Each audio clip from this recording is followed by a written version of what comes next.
أعوذ بالله من الشيطان الرجيم. بسم الله الرحمن الرحيم. الحمد لله رب العالمين، ونصلي ونسلم على سيدنا محمد المبعوث رحمة العالمين. My dear sister, my dear brother, Assalamu alaikum wa rahmatullahi wa barakatuh.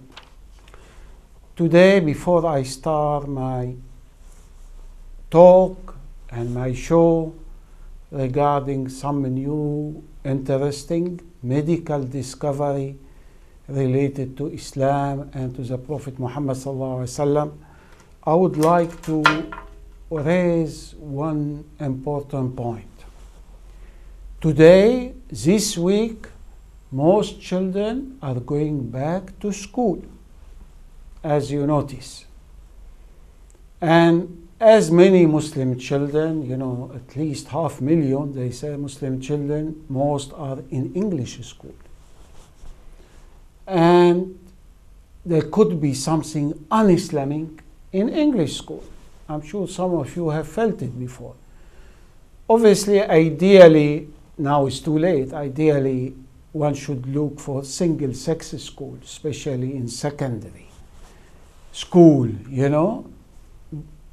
school for boys, school for girls, or sometimes even mixed schools, they do classes for boy, classes for girl, even in mixed school.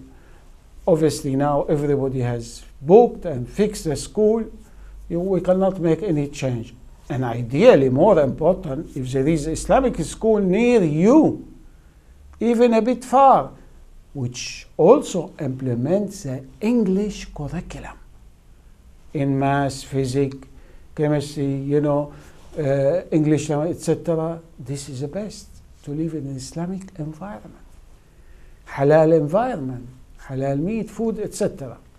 But as majority of Muslim children today are in English school, not Islamic, I like to raise 3 requests to you. The first one, as you know, some of them, they don't know about halal meat, halal food.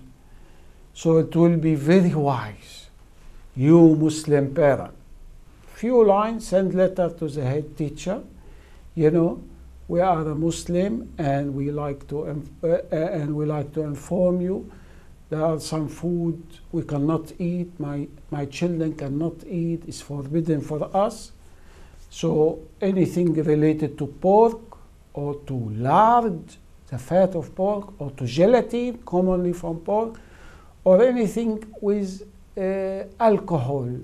They put sometimes a little alcohol in some food, in some cake, in some salad, alcohol. You mentioned that clearly we cannot eat. So please avoid my child to have this haram food or diet or drink which contain anything from pork or anything from haram. You can say also we obviously we eat vegetarian also. Vegetable, we can be vegetarian, we eat fish and all lentil, chickpea and cereal, etc., no problem. It may be better when you arrange your school, your son's school, your daughter's school, to meet the receptionist in the school, get a copy of the menu. The menu, they fix Monday this fish, Tuesday maybe vegetable, Wednesday, you can see the menu. It will give you idea if there is anything haram. Obviously, you mentioned halal meat, and halal meat, it has to be coming from Muslim slaughtering, and usually halal meat without stunning, without electric shock. But unfortunately, the reality, most halal meat in halal shop, halal restaurant, and on the market, and this English, they don't know about stunning, non-stun, how to get it. But you have to express halal meat, from recognized Muslim, etc., for your daughter or your son when they eat in school. So this has to be clear in a few line letter, gently requesting, the head teacher, the headmaster, many of them are familiar now. When you tell them Muslim, they are familiar with them what the need for the Muslim children, but there have been many scandals, especially in Birmingham. Our Muslim children fed pork, whether the woman in charge of the food canteen was not aware or some accident, I don't know. But they have to know you are Muslim and you cannot eat pork or anything related come from pork, khanzir, or any even minute drop of alcohol put in anything, etc. And you can see the menu, you can judge clearly it's halal or not. One thing, the lard, they use the lard, instead of oil, vegetable oil to fry the chips, potato. Many, not all of them, some of them, they use lard from pork to fry the chips, and your son will be eating it. He loves chips. Most children love chips, and he will. And if it is with lard, haram. It has to be fried with vegetable oil. Very important. Always the top vegetable oil is olive oil, but they don't do it obviously in school, and not for frying. Olive oil mainly for salad and eating separate, but vegetable oil, unsaturated fat to fry the chips. Now, if you have any query, as I said, you get the menu, you check, you can phone the lady in charge, ask her, how do you make this food? How do you make this type of food if you have a query?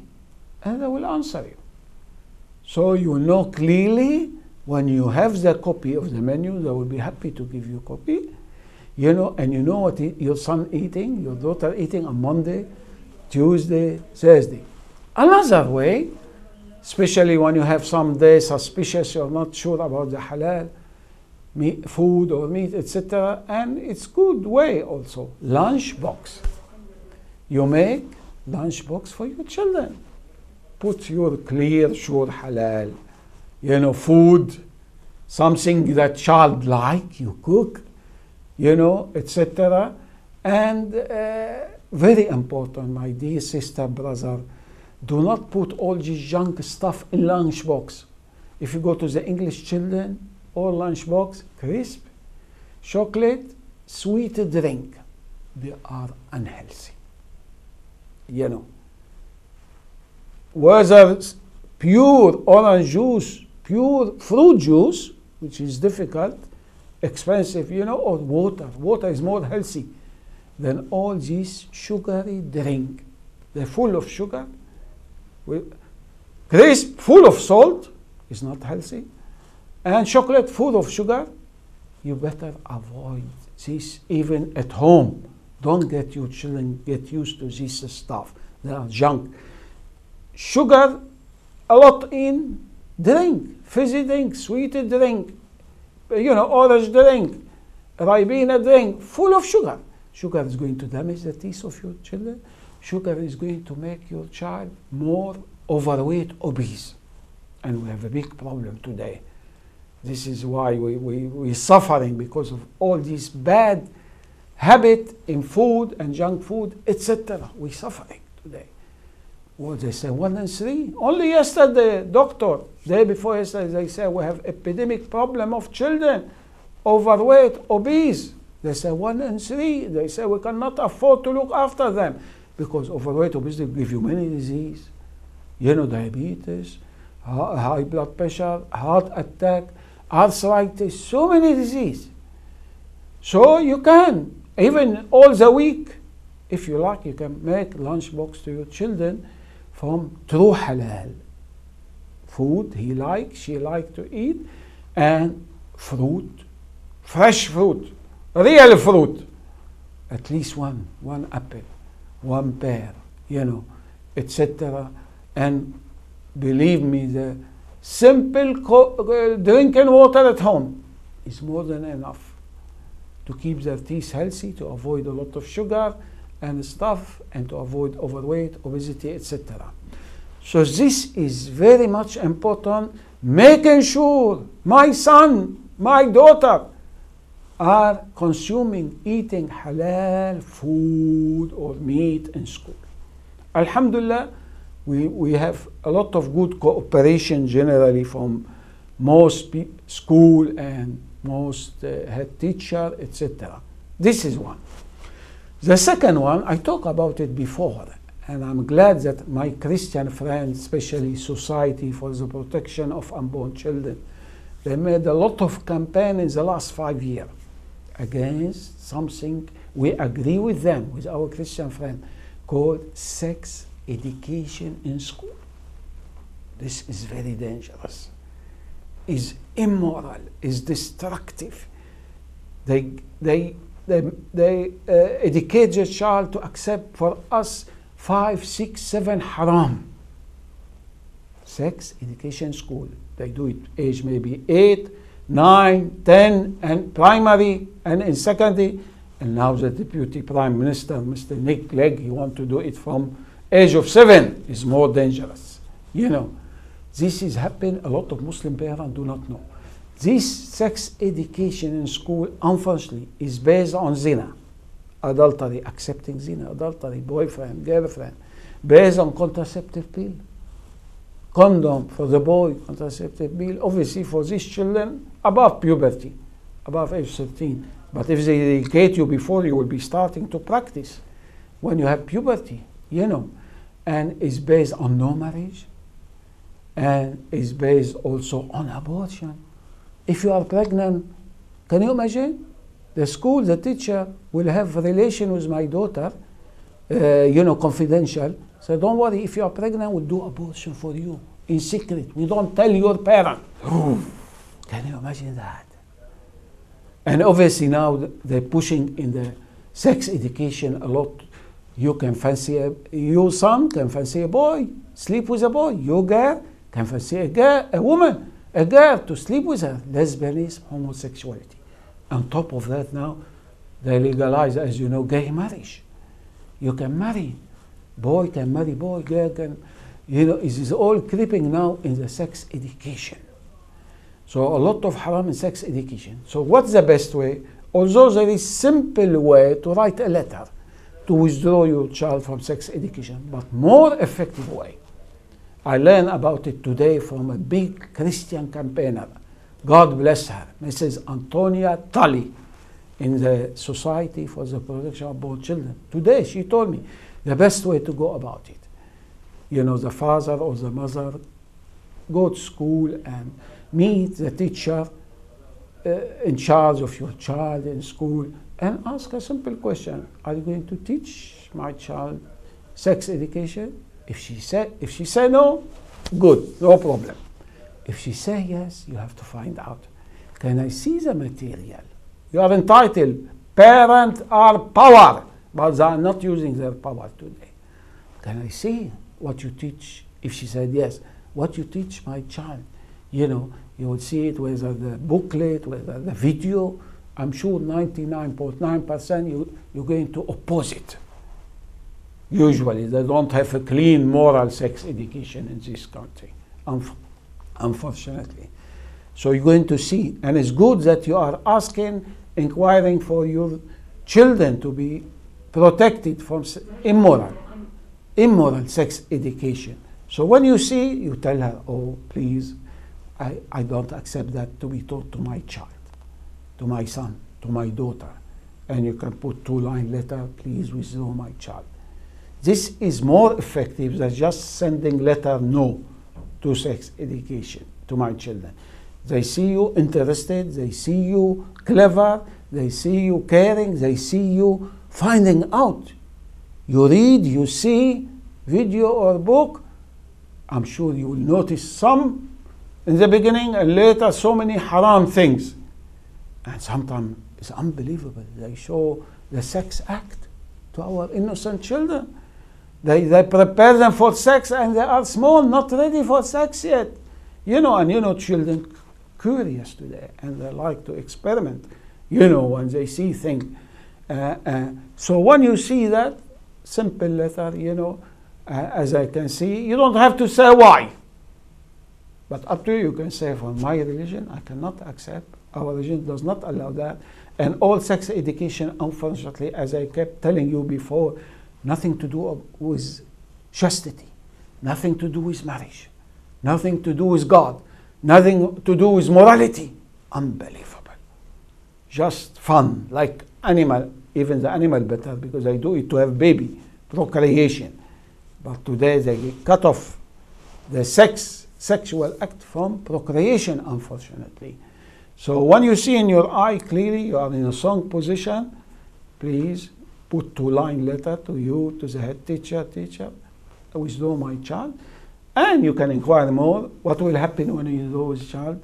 Is he going to be in library somewhere, etc.? So this is the best way to go and to meet. By the way, Muslim parents, far, far away from getting involved in school. Far, far away from inquiring about the subject, about the syllabus, about etc. This is very wrong. The English are better than us. You know, this leads me to my third point, my final point. Try to be governor in school. It's very much needed today. You know, governor? Every school has got body governor. They are in charge of school. They make policy. They can say, yes, halal for the Muslim, kosher for the Jew. They can say, no sex education for Muslim children, or Christian children, or Jewish children. Governor neglected by majority of Muslim parents in Britain. Governor, they are like a trustee in a way. You know, they meet every few months. They discuss what's going on in school, any problem, any complaint, any scandal, anything wrong, etc. is open to you, free of charge. And you will be putting your idea. And when you have many Muslim parents, among many English parents, you can influence. You can influence the decision. So I beg you, my dear Muslim parents, you have neglected that for a long time. Get involved. Get involved. The best way to apply to be governor, you fill a form, and as I said, only one meeting every 2 months, 3 months, etc. But you will be aware and you will be contributing your belief to make school protecting your children from anything haram, you know, etc., etc. So this is my final point, my dear Muslim parent. You know, first, halal meat and food and drink. Second, awareness about sex education in school to your child, your daughter. Then after, a letter. Commonly, this is what will happen. As I said, a letter, withdrawal of my child from the usual sex education you have in school, you know. And last one, to be governor in school. You know, by the way, it's nice to be involved with not only governor, with school, helping sometime, coming maybe to the canteen to help. Sometimes they need volunteer. You know, it's good to build relationship and friendship together with the school. So remember that, my dear sister, parent, my dear brother, parent, you know, inshallah. And another thing, I think you need to be aware of general syllabus, what they teach is good to be aware. And homework is important. A lot of Muslim parents neglecting to do homework with the children at home. My last warning, we discovering sometimes a bad child who watch sex film, pornography on computer. He tell all the children in the class how to watch it, how to click computer. This is another thing you have to worry about. Bad company, somebody immoral, you know. You tell them, look, I watched last night, do that, click on computer. You will see all sex, all having sex. Astaghfirullah. This is very serious, very dangerous. Your son alone is watching, you know, your daughter alone, or commonly son, they sit bedroom, they watch, or they go to friend. They keep watching together sex film, pornographic film. This is a big disaster, immoral disaster. Is destroying now our children, our youth, even adult. You know, I couldn't believe last week I took article, I saw, you know, half of Christian who practice Christianity watch pornography. I believe a lot of Muslims are watching, husband, especially, a lot of adult, a lot of youth, children, adolescent, a lot of small children. This is very dangerous. My dear sister, my dear brother, you need to be aware and awake. Your responsibility to protect your son, your daughter on the day of judgment, you will be asked. What have you done? Why you allow him to mix with bad people, to watch haram thing, to eat haram thing? You will be taken to the court of Allah on the day of judgment if you neglected, your son or your daughter in this issue of school. Now, allow me to go to some of my subject to discuss, inshallah. And the first one, fascinating. Even many Muslims don't practice it. A medical discovery about the position, the healthy position to micturate, to pass urine, wee-wee. As you know, almost all of us, even Muslim, unfortunately, we stand up to pass urine, whether in the Western toilet, whether in public place, urinal, we stand up. And now, the medical news today on +1 reference, 15 August, urinating in sitting position, sitting, squatting. Look what they're telling us in 21st century.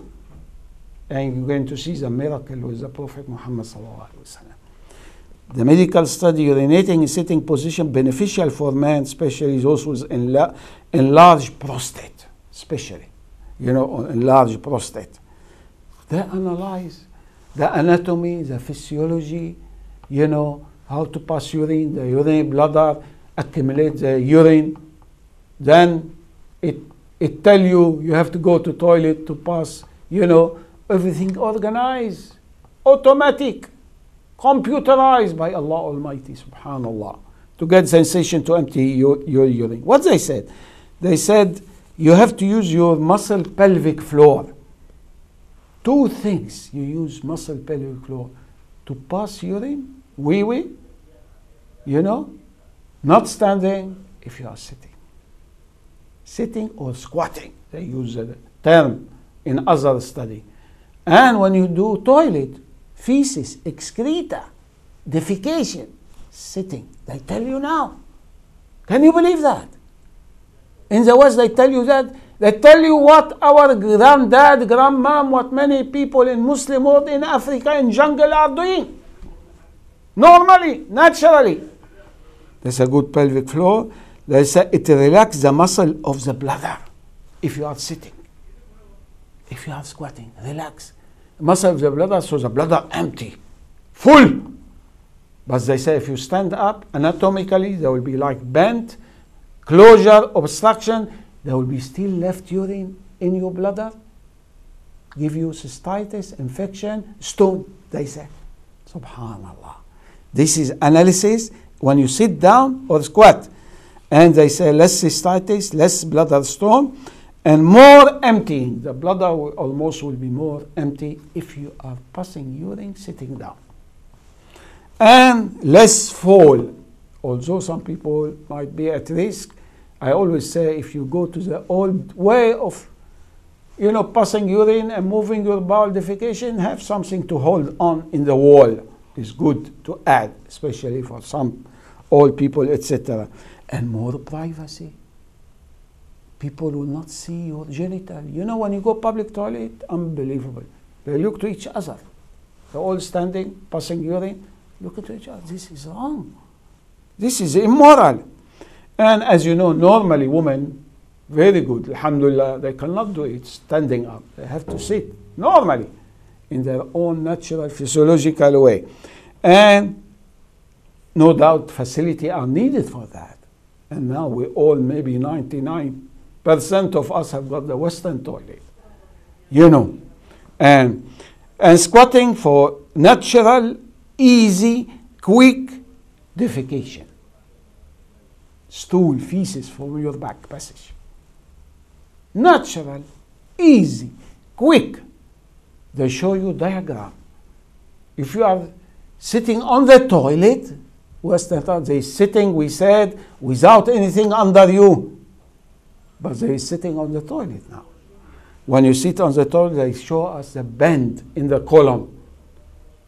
If you are squatting, this bend will go like that. You're not squatting on the ground. There's nothing under you. Not like the toilet seat, etc. Squat the natural way. Now stool to put, and now they're thinking to go back to the old way. Squatting, you won't believe it. I see advert after advert. They give you something, stool, you put under your feet if you are sitting on the Western toilet.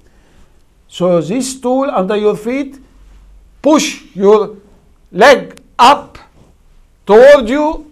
They're trying to copy the way of sitting on the floor. It's unbelievable. Subhanallah. And what they say, very hygienic. Ya salam. Najasa, this is important for us Muslims. No najasa. Very hygienic. You know, instead of you standing up, you go to the toilet in your house, in your shop, in your place, standing up, from high distance, from height, big height, urine going down, by force, it goes back, splash. If you have to do it standing up, please, please. There are a lot of splash droplet will come from the urine. When it touches the toilet inside, as it's coming by force from height. And I always say, whatever you do in toilet, run away quickly before with the flushing. Leave the place in high speed.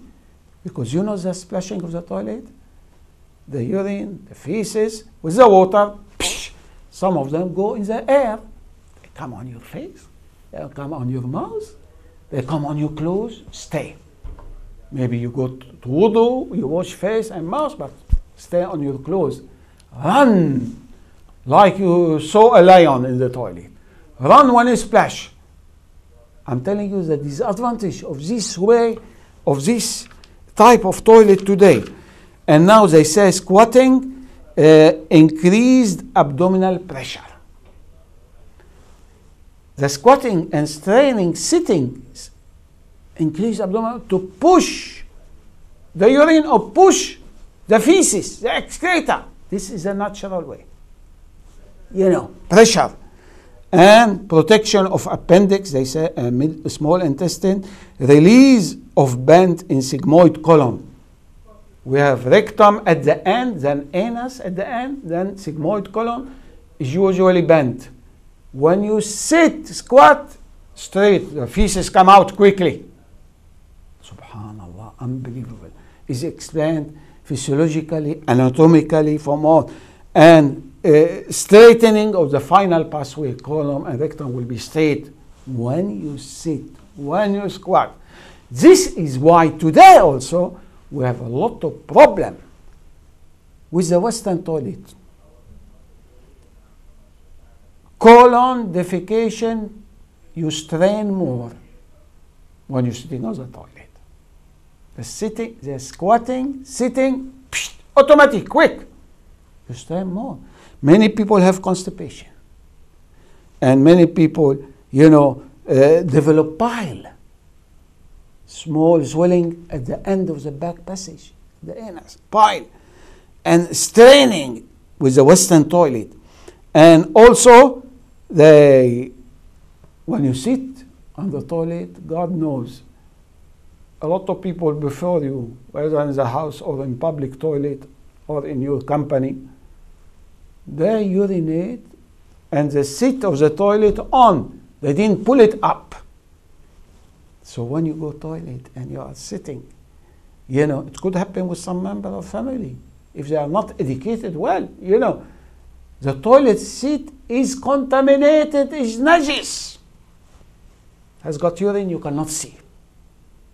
This is why it's advisable, or if you go into this Western toilet, get tissue, clean it, rub it around all the toilet seat.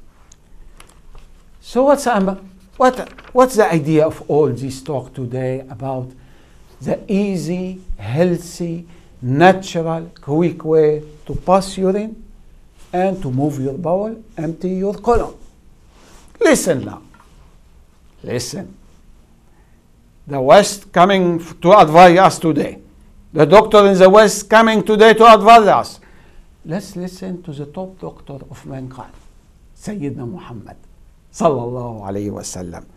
An Aisha, the wife of Prophet Muhammad sallallahu alayhi wa sallam, she said, whoever tell you that the Prophet used to urinate standing up, whoever, she said, tell you that the Prophet used to do something, do not believe him. He only ever used to urinate sitting down. Ya salam. Medical news today, doctor +1, 15 August. Their conclusion, pass urine sitting. And other many big study related to the stool defecation, move your bowel sitting, squatting. So who is the real physician? More than 1400 years ago, the man in the desert, sallallahu alayhi wa sallam. There was no medical study, no microscope, no clear knowledge of anatomy, physiology, when you pass water, you pass urine, etc. It was not there. Subhanallah.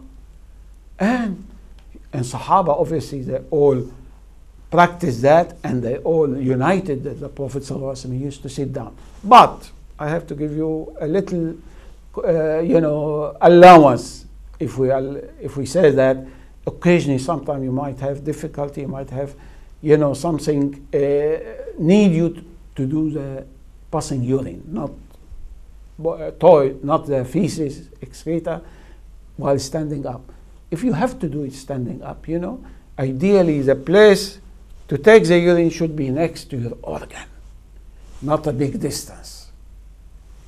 I mean, this urinal in public toilet, in a way, is better than the usual standing up on the toilet in the, seat, standing up.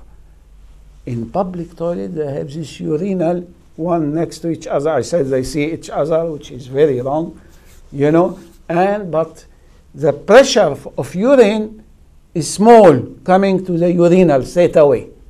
But again, here you might do it in a way splashing and having drop from the urine. So my dear brother, my dear sister, we should stick to our old way. This is a fashion. This is coming. Defecation, sitting on the ground. Not sitting on the ground itself, but squatting. And urination, they're coming to it today. This is what has been practiced in Islam before. This is what has been practiced by the Prophet Muhammad sallallahu alayhi wa sallam. He's our model. He's our teacher. So you can see with me here another new medical miracle of one behavior of the Prophet Muhammad sallallahu alaihi wasallam. The way he passed urine, the way he go to toilet, etc. Don't say because in the old time they haven't got facility and toilet seat, etc. No. The position are permanent forever. Permanent. But you can have technology to make the hole in the ground, to have a little handle to the wall, to hold your hand. You can do so many things modern. But sit and squat if you want to pass urine, if you want to move your bowel. This is more healthy. Doctor tell you, non-Muslim. This is more natural. This is more quick to empty your urinary bladder or to empty your colon. Subhanallah. I know now many of you will have difficulty because most of us will have the West, generally, all toilet seat, you sit on it. Ideally, I remember in my country, Lebanon, when somebody want to rent a flat, a house, they have good habit. They put two. One on the ground, you squat, you sit, This is the natural, healthy Islamic way. And they put another toilet Western way, you know. But you are forced, most of us, you have got only this Western way. I know some people, by the way, lightweight, they used to squat on top of the toilet seat to go close to the natural way. They used to sit on the top of the toilet seat, you know, squatting to feel the urge to empty properly and quickly, according to the anatomy and physiology of the organ of the body. Now, let me move to another subject. I thought maybe important to mention it. We have got a famous medical journal in Britain called The Lancet, but more important, British Medical Journal. They are the two. Reference for hundreds, thousands of doctors in Britain. And people in the world, they read it. Subhanallah. Reference. The Lancet, on 16 August.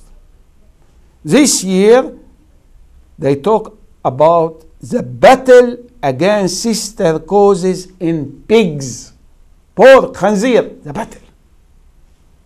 This is the World Health Organization. They say we have to make a new battle today to stop this worm, parasite from the pig sitting inside the brain, damaging, causing epilepsy. You know epilepsy in Arabic, مرض الصدع.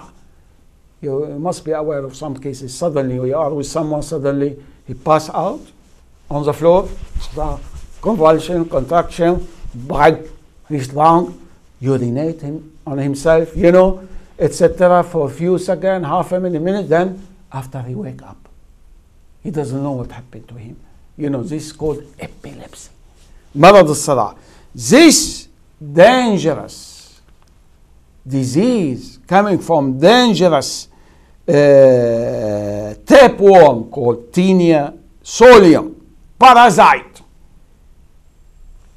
commonly living in the pig. Commonly living in the pig.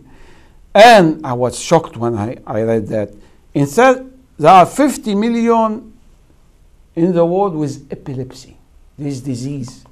Shake, sudden shake, convulsion, contraction, pass out, etc. They have 50 million. They say 30%, third, because of this parasite worm from the pig. This is high percentage. Third of the 50 million. They say we have little success in controlling the disease, teniasis. And usually this Taenia solium sit inside your colon, intestine, 4 to 6 meters long. This worm, Taenia solium. And each, and it is like segment, has got marked segment. Each segment, when it comes out in your feces, contains 30,000 to 50,000 infective egg. 30,000 to 50,000 infective egg in one segment. I said it's 4 to 6 meters long. Inside you related to pork, to khanzir. We have to admit here there is sometimes some people from beef, from cow, there is Taenia saginata, but it's not dangerous. You can take medicine, take it out. We have no knowledge of any harm to the body. But this Taenia solium.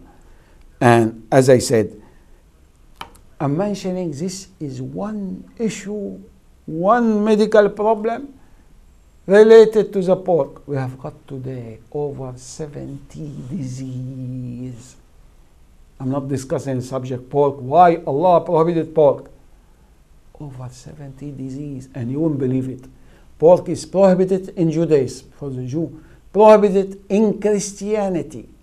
I got the verse from the Bible, I was shocked. You know, prohibited in Islam. The three faiths belong to one God, Allah, came from the same source, etc. Over 70 diseases, as I said. And we know the pork usually is a pig, khanzir, you know, and they eat bacon and ham, as you know. Processed meat of the pig is filthy, dirty animal, is unhygienic. eat meat. Dirty, rubbish, rotten meat. As you know, the golden rule in Islam, you don't eat any animal or any bird if he eat meat. They have to be vegetarian, all animal we eat.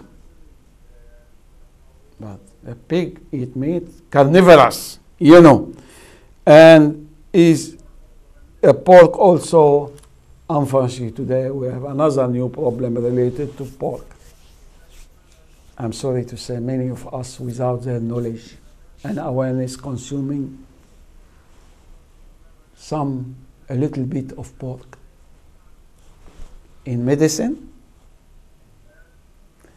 in chicken, in halal shop, some chicken. There have been big program on BBC One, you know, Chicken Run, explaining there are company today, they want money. As you know, they're all after money. They inject in the chicken water and pork, or water and beef. Small ingredient, you know.